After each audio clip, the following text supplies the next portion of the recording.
BRS party senior నాయకులు మరియు ప్రముఖ వైద్యులు డాక్టర్ లెక్కల విద్యాసాగర్ రెడ్డి గారి జన్మదినాన్ని పురస్కరించుకొని పట్టణ బీఆర్ఎస్ పార్టీ ఆధ్వర్యంలో ఘనంగా వారి జన్మదిన వేడుకలను నిర్వహించడం జరిగింది.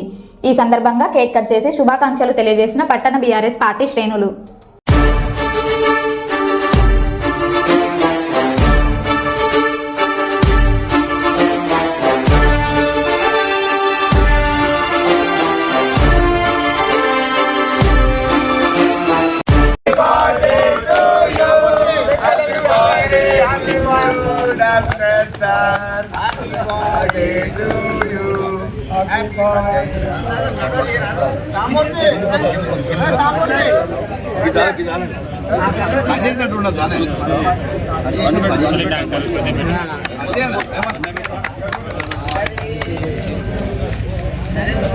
మనమే ఓపెన్ చేసి ఆడుకుంటాం.